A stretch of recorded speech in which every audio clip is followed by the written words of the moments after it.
Assalamualaikum warahmatullahi wabarakatuh.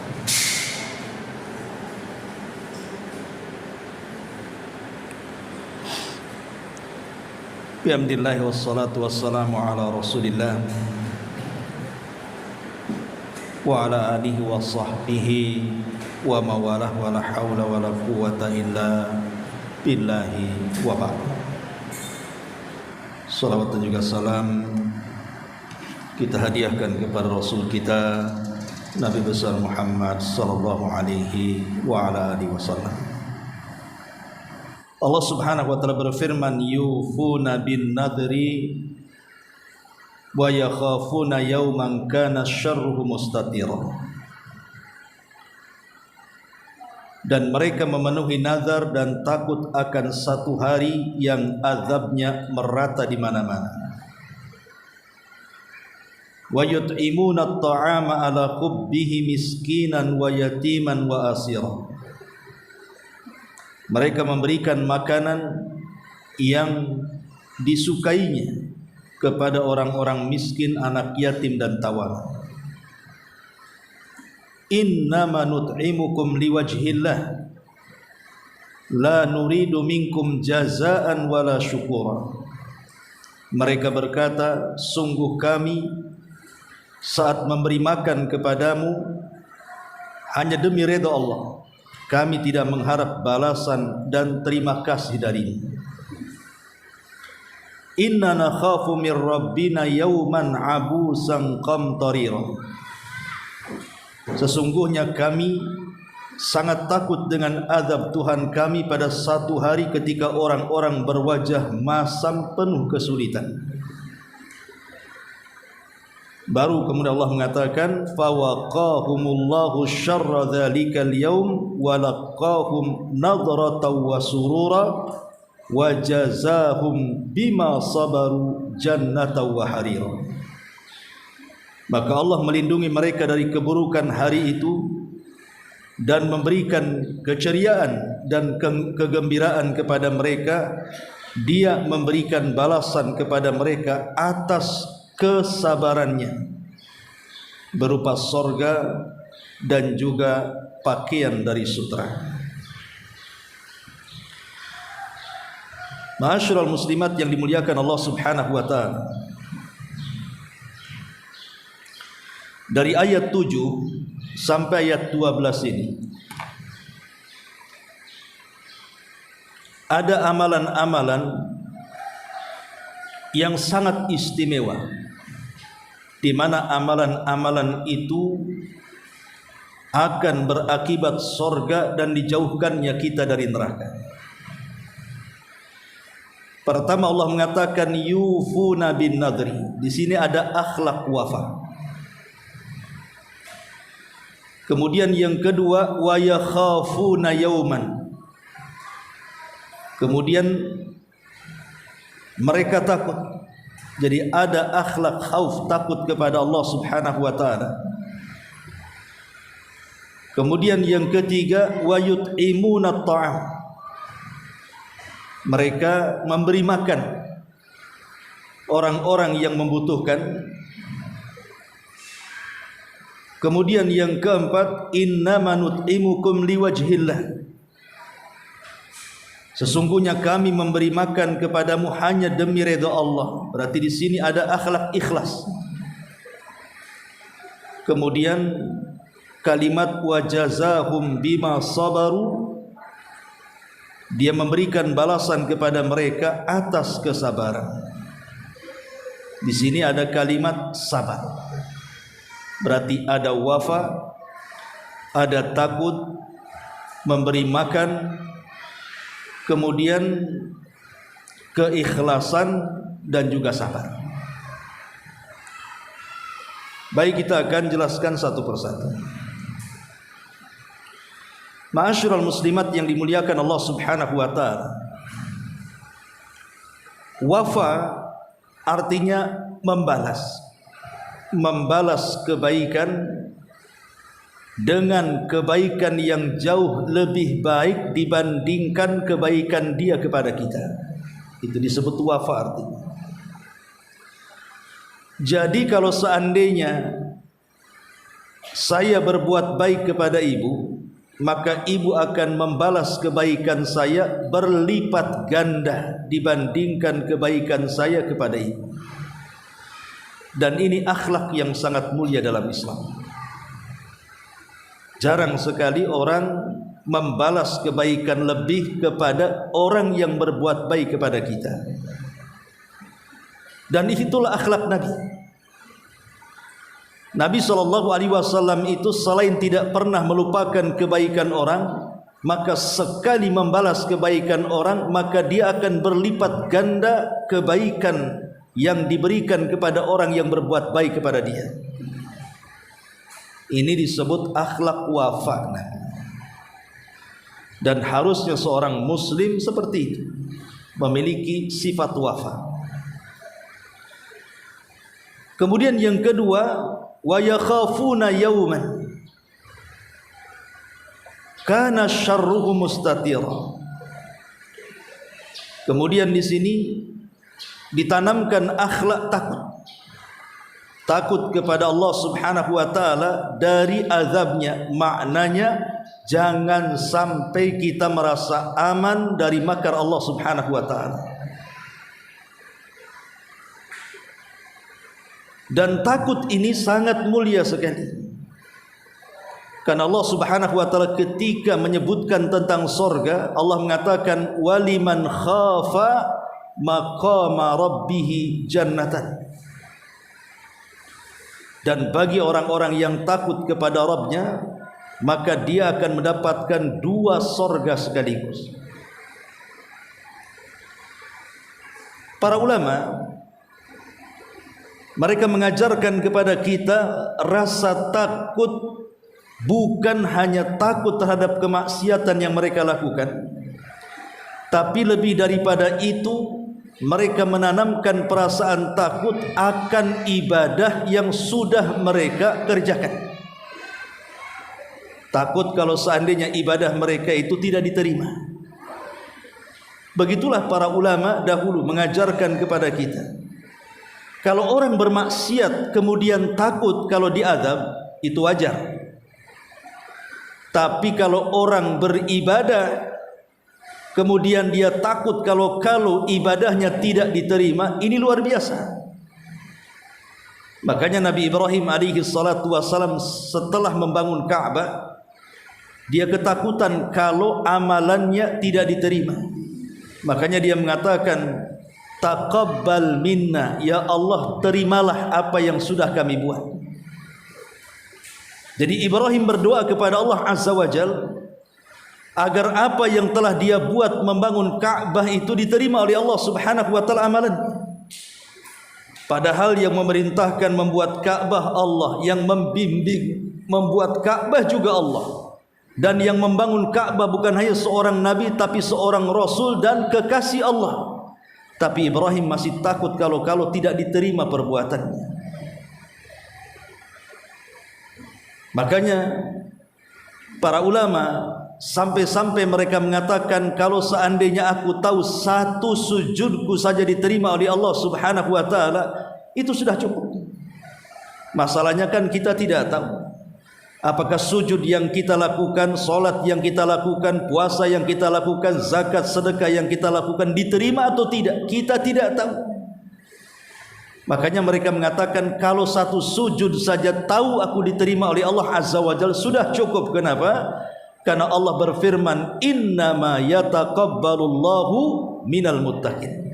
Sesungguhnya Allah hanya menerima amalan dari orang-orang yang bertakwa. Maknanya kalau kita sudah tahu amalan kita diterima, berarti kita digolongkan orang-orang yang bertakwa. Tapi kan kita tidak tahu apakah diterima atau tidak. Kita hanya berharap amalan kita ini diterima. Kemudian yang ketiga, innama yut'imukum wa yut'imuna at-ta'ama ala hubbihi miskinan wa yatima wa asira. Amalan yang ketiga, memberi makan. Memberi makan kepada anak-anak yatim, kepada fakir miskin, kepada tawanan yang membutuhkan karena kelaparan. maka ini amalan yang mulia juga, memberi makan.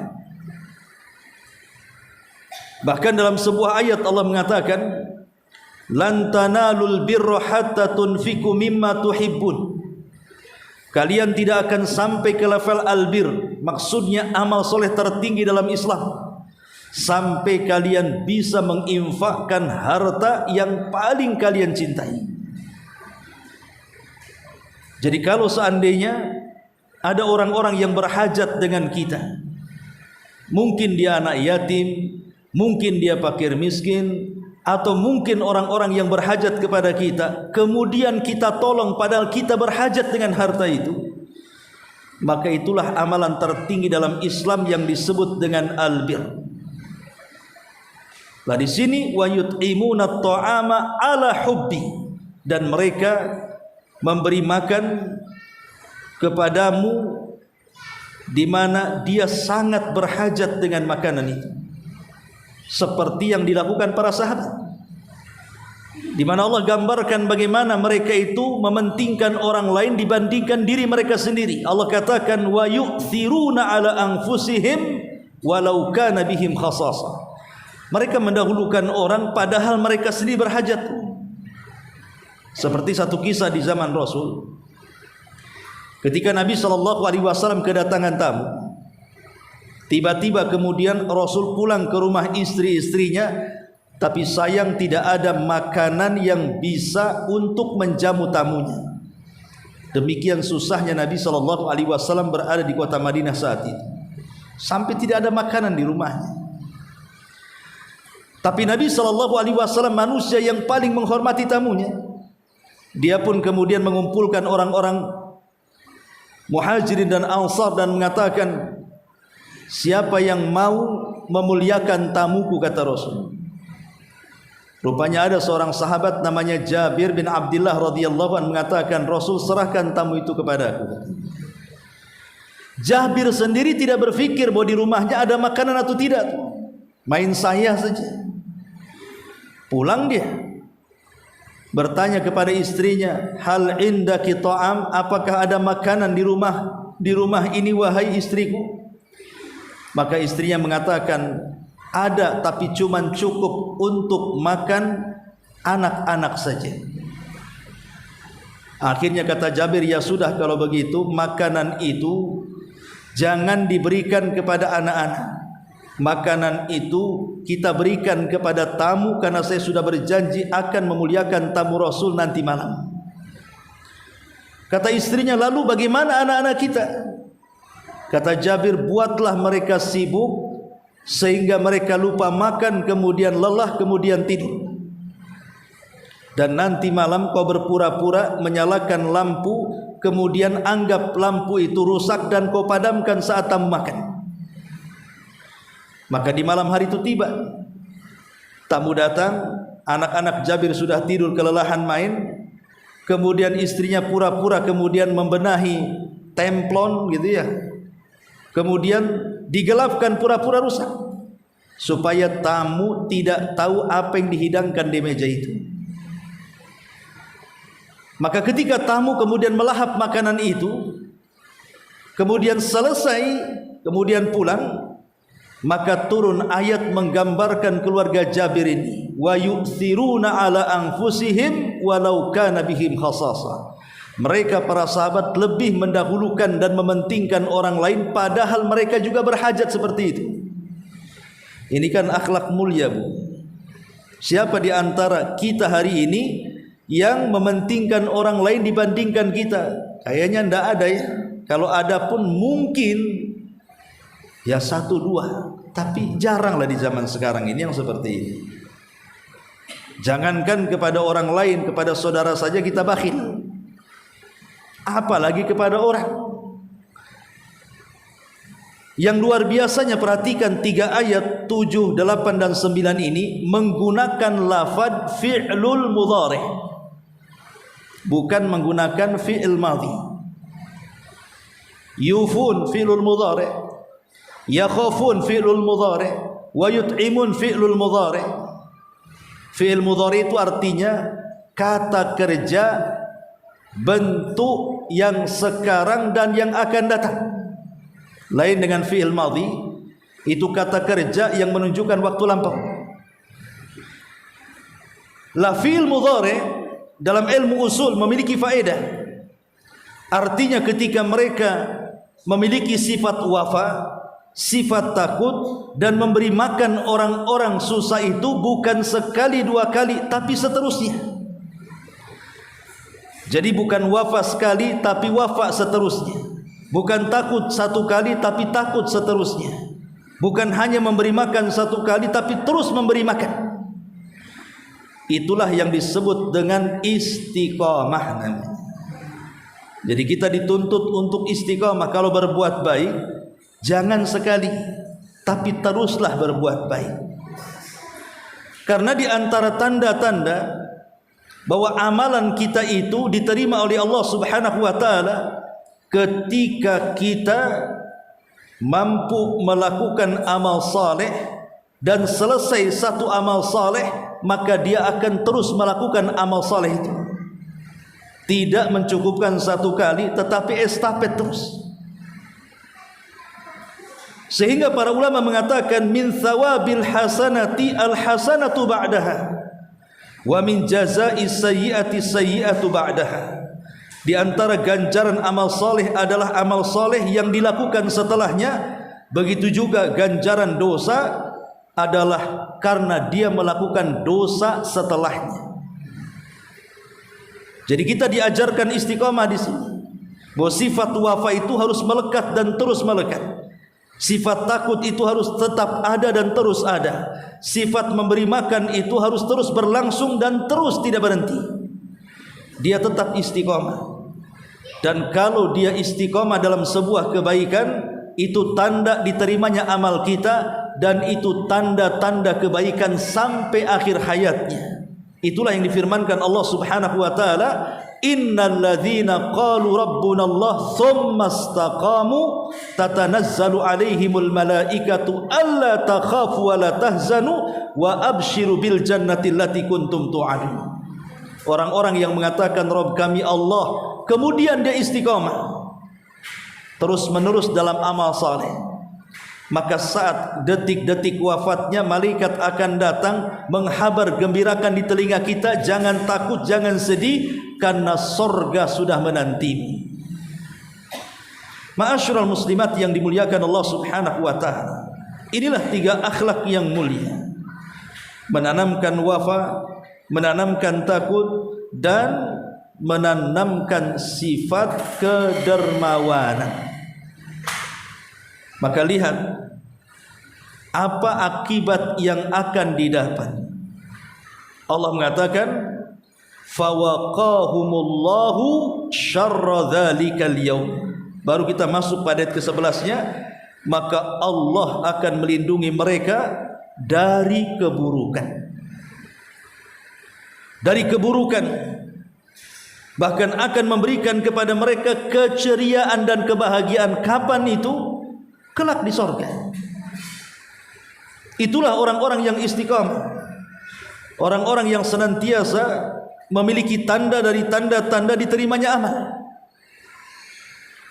Dan Imam Ibnul Qayyim rahimahullahu ta'ala sampai mengatakan wa alamatu qabuli amalika, adapun tanda-tanda diterima amal solehmu, ihtiqaruhu wastiqlaluhu wasigharuhu fi qalbika hatta innal arif la yastaghfirillaha aqiba ta'atihi wa qad kana Rasulullah sallallahu alaihi wasallam idza sallama minas salati istaghfarallaha thalathan wa amara Allahu ibadahu bil istighfar aqibal haji wa madahahum alal istighfar aqiba qiyamil laili wa syara'an nabiyyu sallallahu alaihi wasallam aqibat tuhuri at-taubata wal istighfar faman syahida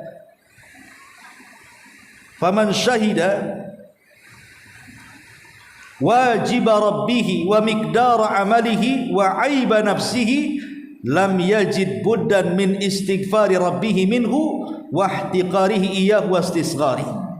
Apa kata Imam Ibnul Qayyim? tanda diterimanya amal Anda itu adalah saat hati merasa bahwa amal soleh masih kecil dan hina dipandangnya. Sampai orang-orang yang benar betul-betul mengenal Allah Subhanahu wa taala selalu beristighfar setiap usai melakukan ibadah. Bahkan Nabi SAW pun selesai salat dia istighfar 3 kali. Allah juga memerintahkan hamba-hambanya untuk beristighfar setelah selesai melakukan ibadah haji. Allah juga memuji mereka yang beristighfar setelah melakukan salat malam. Bahkan Nabi SAW memerintahkan untuk bertobat dan istighfar selesai melakukan wudu dan begitu seterusnya. Jadi Ibnu Qayyim rahimahullah ta'ala ingin mengatakan kepada kita, di antara tanda-tanda diterima amal itu adalah ketika kita merasa bahwa amal yang kita lakukan itu masih kecil, masih kurang, sehingga takut kalau seandainya dia tidak diterima amalannya karena hanya kecil saja di hadapan Allah. Karena ada orang-orang itu ketika beramal dia sudah sombong dengan amalannya. Saya sudah sholat, sudah puasa, haji juga sudah, sedekah juga banyak. Ada orang yang menghitung amalannya. Orang-orang yang menghitung-hitung amalannya, kemudian merasa cukup dengan amalannya, hakikatnya amalan itu tidak akan diterima oleh Allah Subhanahu wa taala karena dia merasa besar dengan amalannya, jatuh kepada ujub. Harusnya dia merasa kurang dan merasa bahwa dia belum beramal dan ingin terus beramal. Itulah yang disebut dengan istiqomah.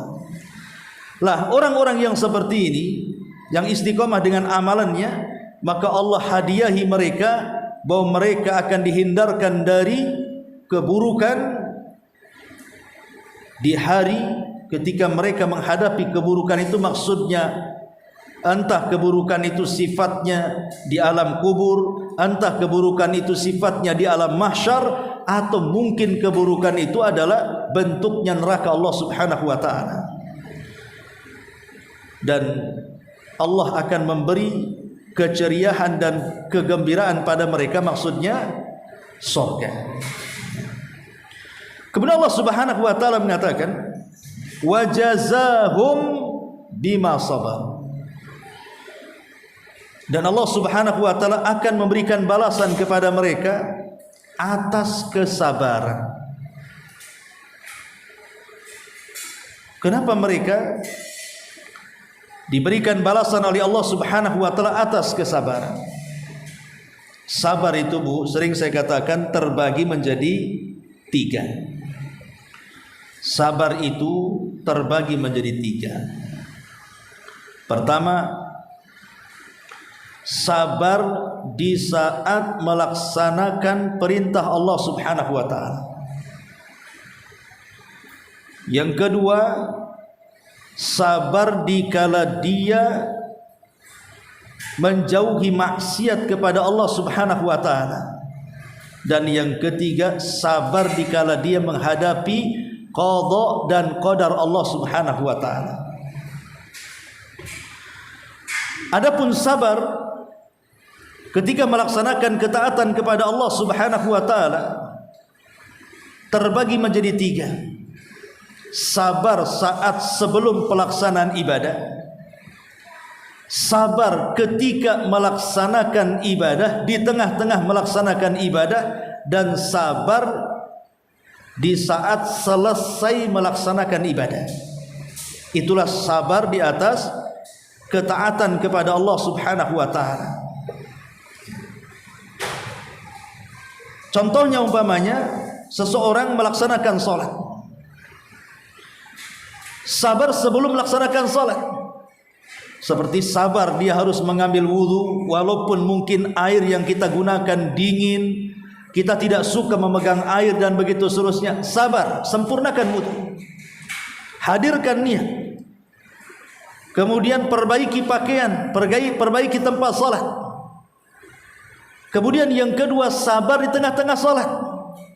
Sabar ketika membaca bacaan, sabar ketika menggerakkan gerakan, sabar ketika tumakninah, khusyuk dan begitu seterusnya sampai selesai salat. tidak tergesa-gesa. Kemudian selepas sholat pun sabar, karena di situ ada wirid, ada zikir. Jangan main salam kemudian pergi. Lah ibadah ini kalau tidak ada kesabaran, maka ibadah itu tidak akan bernilai, karena posisi sabar itu karra'si fil jasad, seperti kepala dalam badan. Kalau badan tidak ada kepala, mati badan itu. Kalau ibadah tidak ada kesabaran, maka ibadah itu tidak ada ruhnya. Seperti umpamanya orang sholat tidak sabar, ya bawaannya cepat bacaannya, cepat gerakannya, cepat rekaatnya. Nah ini gimana dia akan mendapatkan ruh dalam ibadah? Seperti yang sering ibu lihat di internet, ada orang sholat tarawih 7 menit 23 rakaat kan itu. Itu gimana mau sabar tuh? Kira-kira apa yang didapati dia gitu? 7 menit selesai 23 rakaat. Tidak ada kelezatan dalam ibadah kan. Apalagi kemudian yang mengikuti di belakangnya orang-orang tua yang sudah 60-70 tahun. Apa enggak remek tuh ibadahnya? Bukan pahalanya remek, badannya pun remek kan gitu. Nah ini harus sabar ketika melaksanakan sholat. Sabar harus tepat waktu, sabar dengan tumakninah. Termasuk ibadah yang haji. Haji juga perlu kesabaran, karena kita meninggalkan keluarga, meninggalkan harta, meninggalkan sanak famili dan begitu seterusnya, meninggalkan tempat kelahirannya, sementara dia pergi tahu apakah dia mau kembali ataukah tidak kembali. Wallahu a'lam, namanya perjalanan yang sangat berat dan juga jauh, bisa saja tidak kembali. Dia harus sabar. Ataupun ibadah puasa. Ibadah puasa lebih lagi ekstra sabar kan, karena harus menahan lapar, dahaga, bahkan harus menahan syahwat. Ini perlu kesabaran. Semua ibadah itu perlu sabar kalau ingin bernilai di hadapan Allah. Yang kedua, sabar saat menjauhi kemaksiatan kepada Allah Subhanahu wa taala. Ketika ada orang lain gibah, ibu sabar untuk tidak ikut gibah. Ketika ada orang lain sedang namimah, ibu sabar tidak ikut namimah. Ketika ada orang lain sibuk melakukan kemaksiatan, maka kita sabar untuk tidak terlibat dalam kemaksiatan. Ada orang yang minum khamar, kita jauh-jauh dari tempat itu. Ada orang yang judi, kita jauh-jauh dari tempat itu. Itu artinya sabar saat menghadapi maksiat, tidak tergoda dengan kemaksiatan. Lah ini yang ketiga. Yang kedua, yang keempat, sabar saat menghadapi qada dan qadar. Dan itu disebutkan dalam Al-Baqarah 155-157 yang sering saya bahas. Wala nabluwannakum bisyai'im minal khaufi wal ju'i wa naqsim minal amwali wal anfusi wath thamarat wa basyiri sabirin. Dan sungguh kami akan berikan cobaan kepadamu dengan sedikit ketakutan, dengan sedikit kelaparan, dengan sedikit kekurangan harta, jiwa dan buah-buahan, dan berikanlah berita gembira kepada orang-orang yang sabar. Ini namanya sabar di atas takdir. Jadi kalau Allah Subhanahu wa taala uji kita dengan ketakutan, takut akan masa depan, kira-kira nanti setahun 2 tahun ke depan apakah saya bisa bertahan, macam mana anak-anak saya pendidikannya ke depan, dan begitu seterusnya. Hilang optimismenya karena penuh dengan perasaan takut. Takut di pekerjaan, apakah saya bertahan atau akan di PHK, dan begitu seterusnya. Ataupun alju, kelaparan. Kelaparan maksudnya di sini boleh jadi ya kemiskinan. Mungkin Allah uji dia kefakiran, Allah uji dia dengan susahnya ekonomi, dan begitu seterusnya. Akhirnya dia untuk makan pun setengah mati carinya. Ataupun wa naqsim minal amwal, kekurangan harta, banyak hutang di mana-mana, wal anfus, ataupun jiwa, boleh jadi badannya ditimpa penyakit, boleh jadi mungkin ditinggal orang-orang yang kita cintai meninggal sebelum kita, dan begitu seterusnya. Wath thamarat, ataupun buah-buahan. Tapi Allah mengatakan wa basyiris sabirin. Beri kabar gembira kepada orang-orang yang sabar. Lah ini disebut dengan maratibus sabrin, tingkatan-tingkatan sabar. Sabar di dalam melaksanakan ketaatan, sabar di dalam menjauhi kemaksiatan, sabar di dalam menghadapi qada dan qadar Allah Subhanahu wa taala. Sebagai balasannya, maka Allah Subhanahu wa taala katakan di sini apa namanya?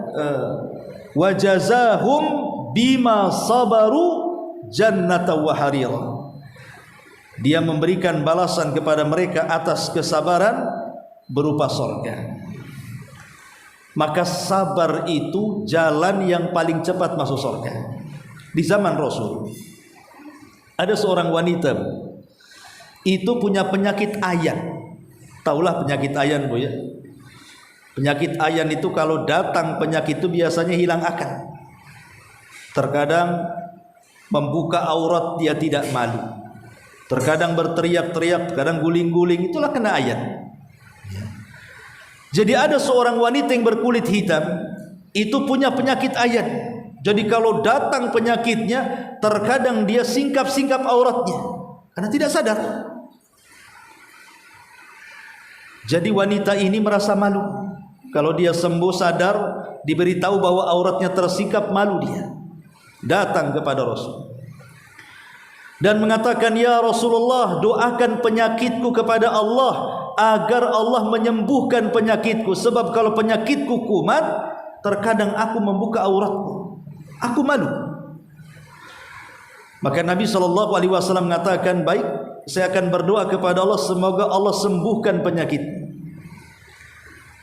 Tapi Nabi SAW kemudian memberikan pilihan lain dan mengatakan, wala in sabarti falakil jannah. Bagaimana kalau engkau sabar dengan penyakitmu?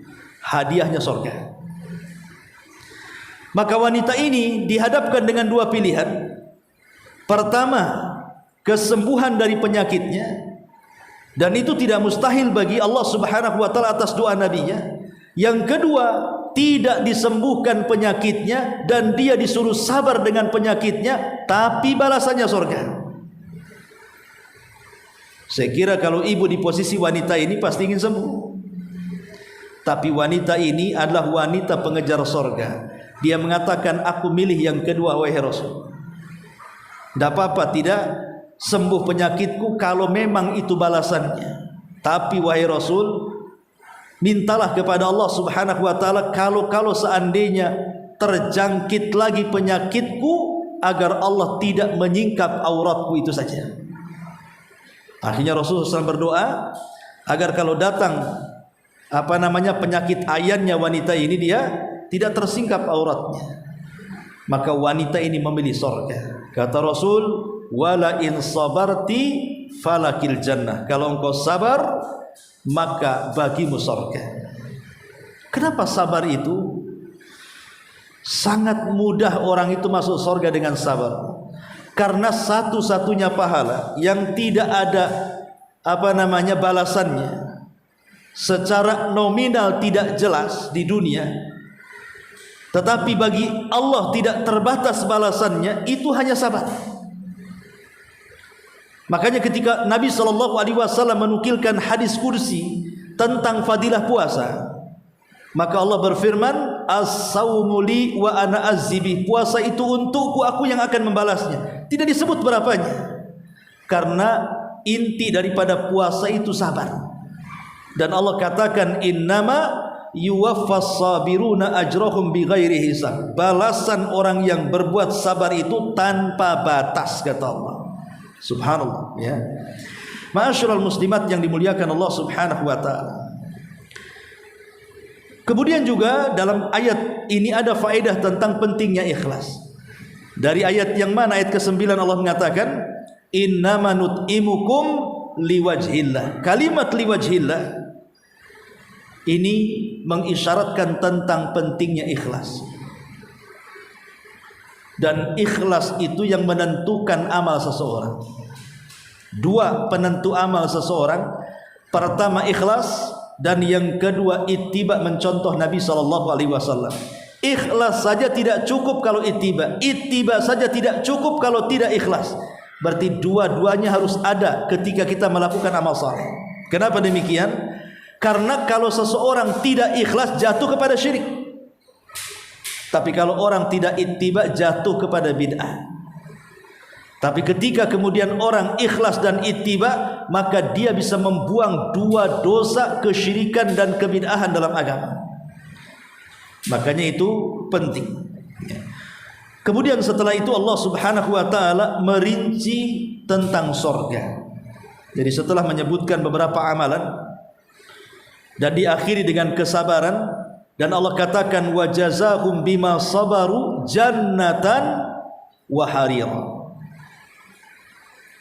Dia memberikan balasan kepada mereka atas kesabarannya berupa surga dan pakaian dari sutra. Ayat 12 sampai kepada ayat 22 Allah Subhanahu wa taala memerinci betapa nikmatnya surga itu. Di sini Allah rinci tentang kenikmatan-kenikmatan surga. Sedikit cerita surga. Ma'asyiral muslimat yang dimuliakan Allah Subhanahu wa taala. Surga itu apa? Dan apakah surga itu hanya satu tingkatan? Lalu kenikmatan surga itu berapa macam?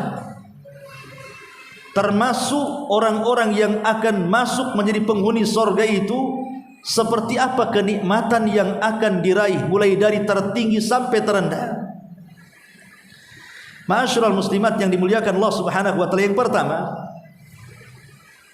makna daripada surga adalah darun a'addahallahu lil muttaqin waliman asa minal muwahhidin. Jadi surga itu satu tempat yang Allah Subhanahu wa taala peruntukkan untuk orang-orang yang bertakwa dan untuk orang-orang yang bermaksiat tetapi dalam hatinya memiliki tauhid. Dari definisi ini ada dua perkara. Pertama, bahwa orang yang masuk surga itu dua kelompok. Kelompok pertama adalah kelompok yang masuk surga awalian, direct, nggak ada mampir-mampir ke neraka, masuk langsung ke surga. Yang kedua, ada kelompok yang masuk surga itu tidak langsung, tapi dia harus mampir dulu ke neraka untuk dibersihkan dosa-dosanya, kemudian setelah itu diangkat dan baru dimasukkan ke dalam surga. Kemudian faedah yang kedua dari definisi surga ini, bantahan kepada orang-orang Khawarij dan juga Mu'tazilah. Di mana orang-orang Khawarij dan Mu'tazilah itu bahwa para pelaku dosa besar kalau mereka mati, maka mereka kalau dimasukkan ke dalam neraka, maka mereka tidak akan keluar darinya selamanya. Tapi ahli sunnah wal jamaah tidak demikian pemahaman.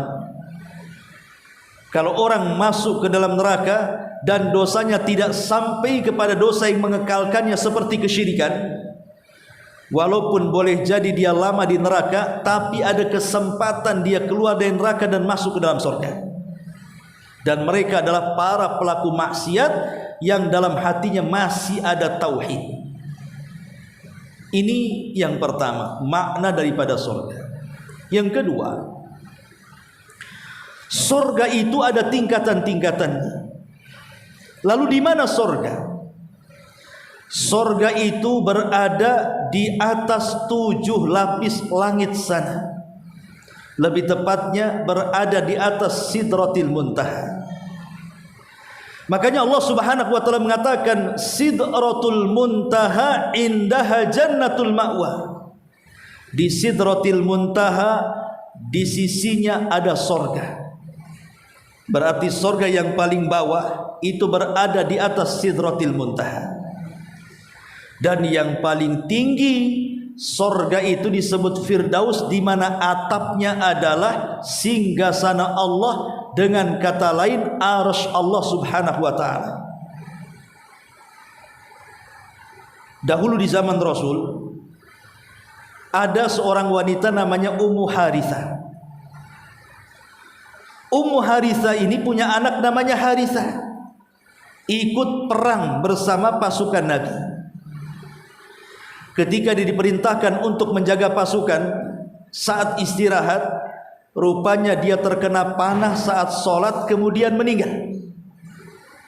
Rupanya yang memanah itu bukan orang kafir, bukan orang musyrik, tapi yang memanah juga seorang sahabat yang dia sangka Harithah itu musuh, rupanya seorang muslim, sahabat Nabi. Salah tembak, meninggal Harithah ini. Selesai peperangan, ibunya tahu bahwa Harithah tidak mati di medan jihad alias syahid, tapi mati karena salah tembak. Jadi ibunya datang kepada Nabi dan mengatakan, "Ya Rasulullah, aina Harithah?" Rasul, di mana Harithah? Apakah dia di sorga atau di neraka?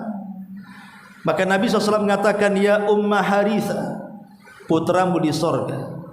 Bahkan bukan di satu tingkatan, bahkan dia berada di tingkatan yang paling tinggi. Itulah sorga Firdaus." Dari hadis tentang Harithah ini menunjukkan bahwa Nabi ingin mengisyaratkan bahwa sorga itu bukan satu tingkatan, tapi bertingkat-tingkat. Dan Harithah berada di atas tingkatan yang paling tinggi, yang merupakan sorga Firdaus, di mana atapnya langsung arsy Allah Subhanahu wa taala.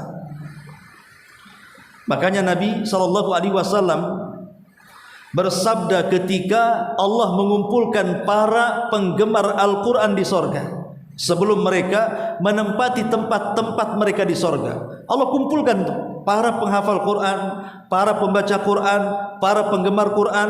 Kemudian Allah berfirman kepada mereka, "Iqra wartaq warattil kama kunta turattil fid dunya." Baca Quran. Dari sini menunjukkan Quran itu bukan di dunia saja dibaca, di sorga pun dibaca. Maka Allah mengatakan, baca Quran sambil naik. Ya. Karena di sorga itu kan orang bisa terbang, dikasih sayap. Makanya ketika Nabi SAW mendengar pamannya Ja'far sampai kemudian di pedang, kemudian patah, bahkan bukan patah, lepas tangannya kena pedang musuh. Kemudian sebelah kirinya juga sama lepas, sampai benderanya terlepas karena tangannya sudah nggak ada. Rasul berada di Madinah, sementara mereka ada di Mu'tah. Jibril memberitahu bahwa kedua tangan Ja'far sudah terlepas karena terkena tebasan pedang. Apa kata Rasul? Sesungguhnya Ja'far kedua tangannya akan diganti dengan sayap di sorga, yatiru kaifa sya'ah, dia akan terbang sesuai dengan kehendaknya. Artinya orang-orang yang ada di sorga itu akan diberikan rop-rop semacam sayap, dengan sayap itulah dia terbang. Lah ketika Nabi SAW menceritakan bagaimana Allah Subhanahu wa taala mengumpulkan penduduk sorga dan mengatakan, baca naik, maksudnya naik itu pilih tingkatanmu di sorga. Kemudian Rasul mengatakan, Allah berfirman kepada penduduk sorga, fa inna manzilataka inda akhiri ayatin taqra'uha, dan kedudukanmu di sorga disesuaikan dengan banyak dan tidaknya engkau membaca Al-Quran di dunia. Semakin banyak membaca Quran, semakin tinggi tingkatannya di sorga. Dari sini kita tahu bahwa sorga itu bertingkat-tingkat. Bahkan Syekhul Islam Ibnu Taimiyah ketika memahami hadis ini, dia mengatakan bahwa tingkatan sorga itu sebanyak ayat dalam Al-Quran, 6.500 kurang lebih tingkatan di sorga itu, di mana satu tingkatan dengan tingkatan berikutnya jaraknya antara langit dan bumi. Jadi jangan khawatir kalau Allah masukkan kita ke dalam sorga itu tidak ada tempat di sorga. Sorga itu luasnya selangit dan sebumi, kata Allah. Wasari'u ila maghfirati mir rabbikum wa jannatin arduhas samawati wal ard, dan sorga yang luasnya selangit dan sebumi. Jadi sorga itu luas. Ya. Jangan khawatir, tidak ada tempat, tidak ada kapling di sorga itu. Luas sorga itu. Ma'asyiral muslimat yang dimuliakan Allah Subhanahu wa taala. Lah ketika kemudian orang-orang yang Allah takdirkan masuk ke dalam sorga, minimalnya orang-orang yang ada di sorga itu, Bu, Allah berikan 4 kenikmatan. Minimalnya orang yang masuk ke dalam sorga Allah berikan 4 kenikmatan. Kenikmatan yang pertama yang disebut dengan kenikmatan hati. Yang kedua kenikmatan badan.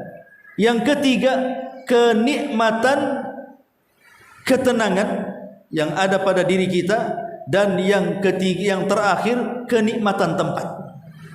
Kenikmatan hati, kenikmatan badan, kenikmatan ketenangan, dan kenikmatan tempat. Itu yang akan diperoleh orang yang ada di sorga. Di dunia, ibu-ibu yang dimuliakan Allah Azza wa Jalla,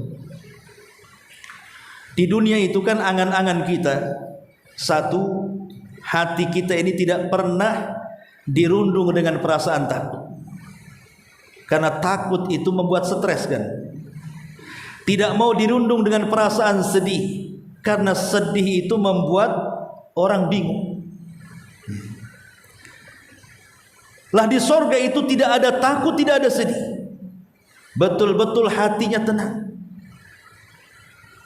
Dan kenikmatan hati yang paling besar adalah 2. Ketika dia bisa memandang Allah Subhanahu wa taala, dan ketika dia bisa mendengar kalam Allah Subhanahu wa taala. Karena nanti di sorga itu kita akan dipanggil satu-satu mendekat dengan Allah. Kemudian Allah akan bicara langsung didengar telinga kita, dan kita bisa melihat wajah Allah Subhanahu wa taala. Itulah yang membuat tenang hati kita di sorga. Yang selama ini kita tidak bisa melihat siapa yang menciptakan kita, siapa yang mengatur kita, siapa yang menguasai kita, siapa yang memberikan rezeki kepada kita. Di sorga kita akan melihat, oh itulah Tuhan kita selama ini. Dan itu kenikmatan hati yang luar biasa. Kemudian yang kedua, nikmat badan. Di sorga itu kita diberikan minuman yang paling lezat, makanan yang paling enak, pakaian yang paling indah. Bahkan makanan dan minuman di sorga itu sesuai dengan selera kita. Dan tidak pernah dilihat mata kelezatannya, tidak pernah didengar telinga kelezatannya, bahkan terlintas pun tidak. Karena orang yang pertama kali masuk sorga, makanannya apa, Bu? Makanannya hati ikan paus, kabidil hut. Kenapa ikan paus? Ya bukan ikan paus yang ada di dunia, Bu. Kesamaan nama, bukan kesamaan hakikat. Karena penduduk sorga itu nanti badannya besar. Sampai-sampai semua penduduk sorga itu persis tinggi mereka seperti Adam. Berapa Adam tingginya? 60 hasta, artinya sekitar 30 meter. Kemudian juga lebarnya 5 hasta, 7 hasta berarti 3 hasta setengah, 3 meter setengah kali 30 meter. Tinggi itu, Bu. Jadi jangan khawatir, yang pendek nanti tinggi juga di sana. Lah tentu ikan pausnya juga bukan ikan paus dunia kan. Kalau ikan paus dunia orangnya sebesar gitu jadi ikan teri lah. Maksudnya ya paus sana paus sorga lah kan itu. Jadi akan memakan kabidil hut. Kabidil hut itu artinya hatinya ikan paus. Ada sebagian para ulama mereka mencari-cari hikmah.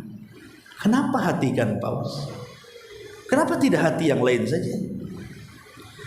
Karena hati ikan paus itu sangat bergizi, bisa menghilangkan keletihan dan kelelahan.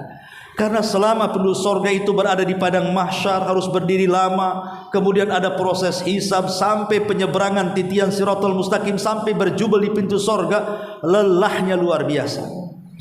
Maka untuk menghilangkan kelelahan-kelelahan perjalanan di padang mahsyar sampai menuju sorga itu dihilangkan dengan memakan hati ikan paus. Hilang semua lelah letihnya.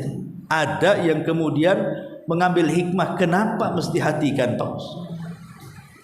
Baru setelah kemudian memakan hati ikan paus, baru mereka diberikan buah-buahan. Jadi sebelum dikasih makanan, dikasih buah-buahan dulu.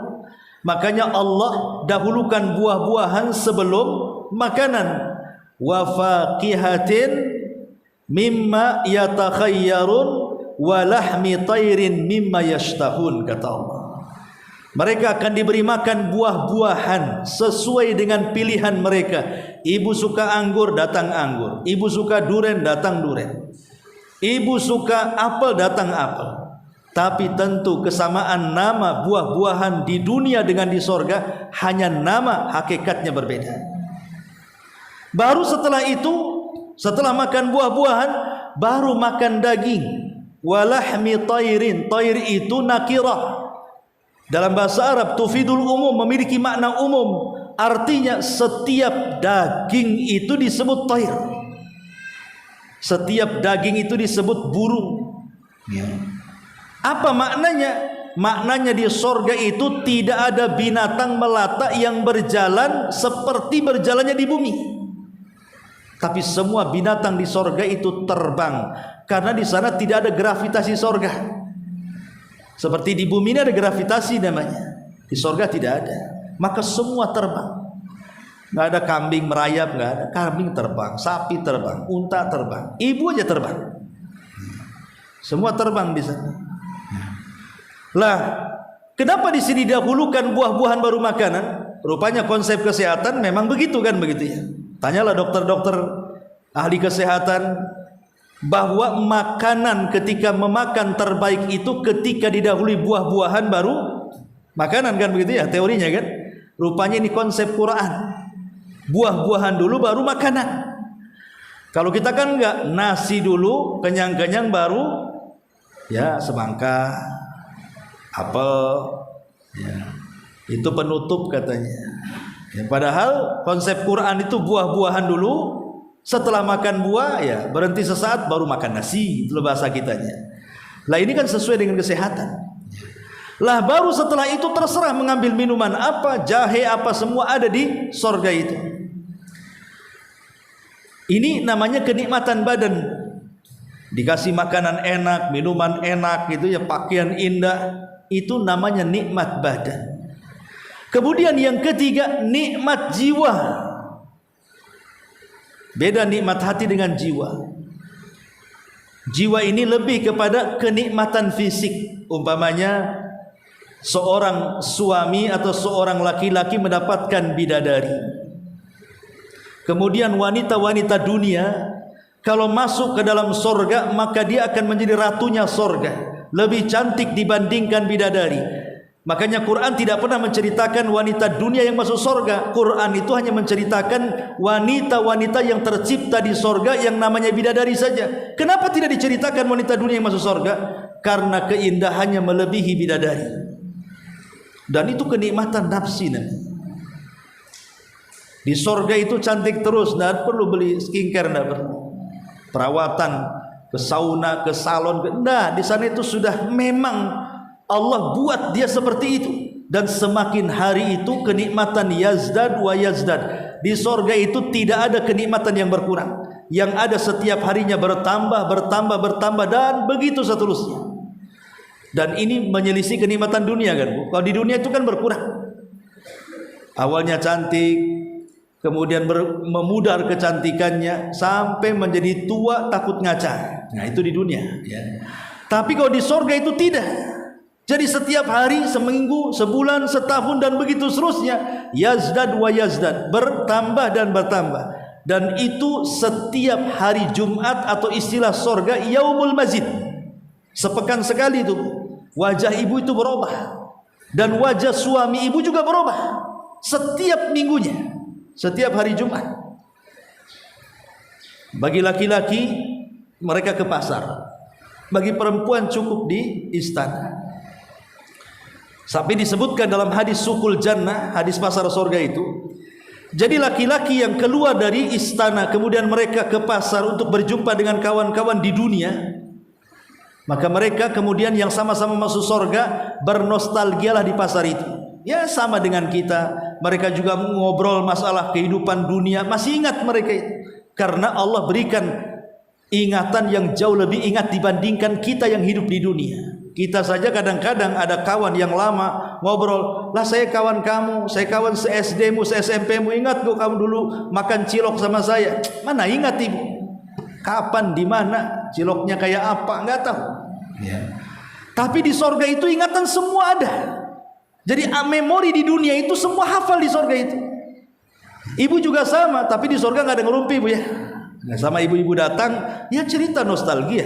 Karena di surga itu tidak ada perbuatan dosa.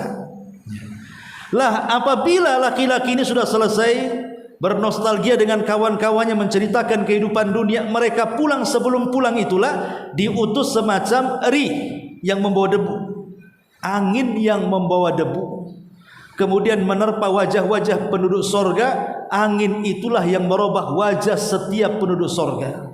Semakin indah, semakin indah. Jadi debunya sorga itu bisa merubah wajah, tapi debunya dunia yang merusak wajah, bukan merubah wajah ya. Makin gosong kan itu ya. Ini contoh bagaimana keindahan sorga. Itu namanya nikmat nafsi, ketenangan. Lah yang terakhir ada nikmat tempat, ya berupa istana, di mana istana itu cuma dua bahannya, kalau enggak emas perak ya, kalau enggak perak. Belum lagi kemudian perabotannya, belum lagi taman-tamannya, belum lagi sungai-sungainya, semua terasa indah di surga. Lah di atas istana, di atas istana ada kamar-kamar yang indah yang disebut dengan ghuraf. Jadi ada istana, ada ghuraf. Ghuraf itu di atas istana lagi, di atas. Dari ghuraf itulah kita bisa melihat pemandangan surga. Macam mana caranya kita sampai di ghuraf? Dan untuk siapa ghuraf itu, kamar-kamar kaca itu? Maka Nabi SAW mengatakan, Inna fil jannati la ghurafun. Sesungguhnya di surga itu ada kamar-kamar kaca. Yura zahiruha batinuha wa batinuha zahiruha. Di mana orang yang dalam melihat keluar, orang yang di luar nampak ke dalam. Kita istilahkan dengan kamar kaca, karena hanya kamar kaca yang bisa terlihat dari dalam dan dari luar itu. Sahabat bertanya, Rasul, untuk siapa kamar itu? Karena itu kamar itu kamar istimewa. Tidak semua bisa masuk ke kamar itu, saking indahnya ya. Maka Nabi SAW tidak menyebut perorangan. Rasul tidak mengatakan itu untuk para nabi, itu untuk para sahabat, itu untuk para ulama. Tidak. Rasul hanya menyebutkan tentang 4 sifat saja. Pertama, liman atabal kalam. Kamar itu untuk orang yang biasa bicara santun. Qul khairan aw liyasmut. Katakan dengan santun kalau tidak bisa diam. Yang kedua, liman atabal kalam wa adamas siyam. Bagi orang yang suka puasa.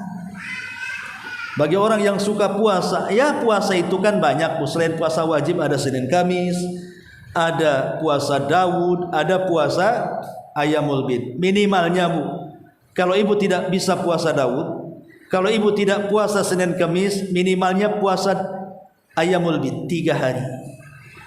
Karena kalau ibu puasa 3 hari, pahalanya sama dengan puasa sebulan. Mana dalilnya? Rasul mengatakan, man jaa bil hasanati wal hasanatu bi asyri amsalihha. Siapa yang mendatangkan satu kebaikan, maka kebaikan ini akan dilipat gandakan 10 lipat kebaikan. Artinya kalau ibu puasa 3 kali, 3 kali 10, 30.